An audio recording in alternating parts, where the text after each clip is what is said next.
हर हर महादेव भक्तों, आप सबका मेरे YouTube चैनल राम त्रिपाठी 88 पे स्वागत है। शिव महापुराण का द्वितीय रूप संहिता का आज 19वां अध्याय आप सबको सुनाने वाला हूँ। 19वां अध्याय में एकाची कुबेर जी का परिचय दिया गया है, तो चलिए कथा को यहीं पे प्रारंभ करते हैं। बोलिए हर हर महादेव। ब्रह्मा जी ने कहा, जब मेरा पहला पदकल्प हुआ था तब उसमें मेरे मानव पुत्र पुलस्त्य से विश्ववा का जन्म हुआ, जिसके एक वैश्रव नाम का पुत्र हुआ, जिसने अलकापुरी को भोगा और उग्र तप द्वारा शंकर जी की आराधना की। उस समय मेघवाहन कल्प प्रारंभ हुआ, तब अलकापुरी अधीश्वर की उग्र तप को देखकर शंकर जी प्रकट हो कर उसे साक्षात दर्शन देने आए। तो उसने कहा, हे शिव जी, आपके अपरिमित तेज से मेरे नेत्र बंद हो गए हैं, अतः अपने चरण कमलों के दर्शन की सामर्थ्य मेरे नेत्रों को दीजिए। हे मनुशेखर, आपको नमस्कार है। वह यज्ञदत्त का वही पुत्र था जो कि शिव जी की सेवा से अलकापुरी में आकर राजा हुआ था। परंतु जब उसने शिव जी के साथ पार्वती जी को देखा तो उसके प्रति उसने क्रूर दृष्टि की, इससे उसका बायां नेत्र फूट गया। शिव जी ने पार्वती जी से कहा, यह तुम्हारा पुत्र है, तुम्हें क्रूर दृष्टि से नहीं देखता है, किंतु तुम्हारी तपस्या की प्रशंसा करता है, अतः मैं इसे निधियों का स्वामी बनाता हूँ। यह ग्राहकों का ईश्वर होगा। ऐसा कहकर शिव जी ने उसे धनपति बना दिया और पुनः उमा से मिलकर यह कह दिया कि आओ, यह तुम्हारी माता है, इसके चरणों में प्रसन्न चित्त से प्रणाम करो।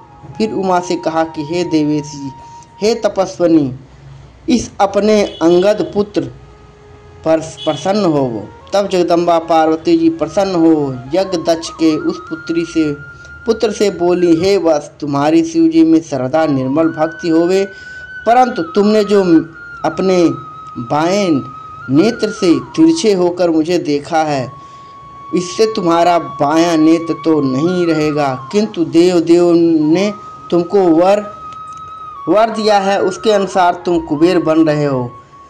फिर तो महादेव जी ने उसे वैशेश्वर नामक स्थान में कुबेर बनाकर प्रवेश करा दिया और स्वयं उसकी अलकापुरी नामक महानगरी के समीप में ही अपना कैलाश नामक स्थान नियत किया।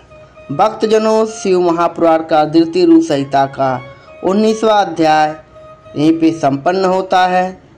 चलिए शिव महापुराण का 20वां अध्याय सुनते हैं। ब्रह्मा जी बोले, हे नारद, अब तुम वह आख्यान सुनो जिस प्रकार कुबेर कैलाश पर्वत पर तप करने आया और उसके तपोबल से शिव जी वहां पहुँचे। कुबेर को कठिन तप करते देखकर ब्रह्मा के अंश से उत्पन्न रुद्र शिव जी की इच्छा से वहां जाने के लिए उत्सुक हुए और जोर जोर से अपना डमरू बजाने लगे, जिसकी ध्वनि तरलोक में व्याप्त हो गई। विष्णु और ब्रह्मादिक सब देवता तथा मुनि और वेद शास्त्र और सिद्ध लोग भी मूर्त होकर वहां पहुंचे।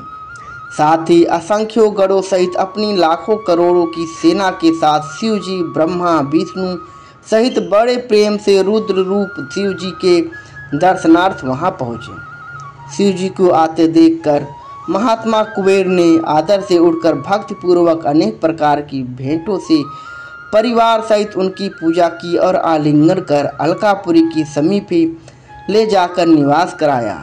फिर शिव जी ने विश्वकर्मा को बुलाकर उस कैलाश पर्वत पर अपने भक्तों और अनुचरों के लिए स्थान बनाने की आज्ञा दी। विश्वकर्मा ने अनेकों प्रकार के स्थान बना दिए। इस अवसर पर हरि की प्रार्थना से शिव जी बहुत प्रसन्न हुए। फिर कुबेर पर कृपा कर शिव जी कैलाश पर्वत पर गए और एक शुभ मुहूर्त देखकर उसमें प्रवेश किया।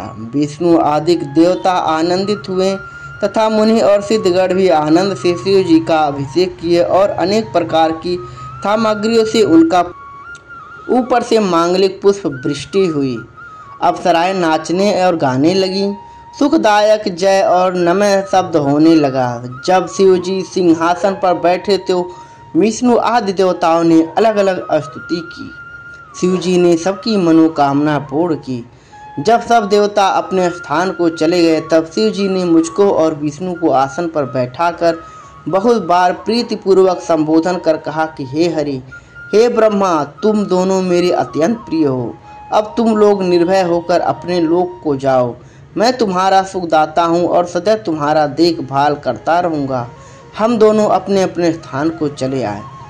उसी समय प्रसन्न होकर शिव जी ने कुबेर के पास आकर उनका हाथ पकड़कर कहा कि हे मित्र, मैं तुम्हारी मित्रता के वशीभूत हूँ, तुम भी अपने स्थान को जाओ। हे निष्पाप, मैं तुम्हारा सहायक हूँ।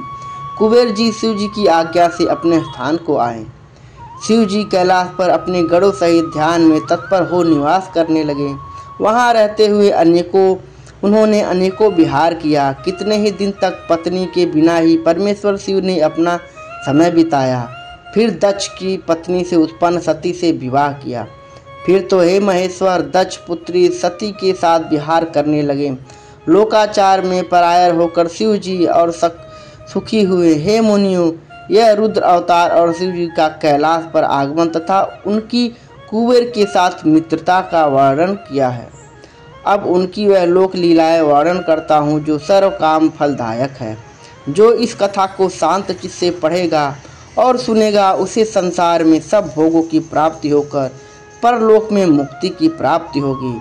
भक्तजनों, महादेव वहाँ इस कथा में स्वयं कहते हैं कि जो इस कथा को चित्त लगाकर सुनेगा और पढ़ेगा, उसको परम लोक की प्राप्ति होगी। तो कृपया शिव महापुराण कथा को ध्यानपूर्वक सुनिए, मन लगाकर सुनिए और महादेव की ऐसी ही कृपा आप सबको प्राप्त होती रहे। इसी के साथ में मेरा आज का वीडियो संपन्न होता है। बोलिए हर हर महादेव, जय शिव शंभु।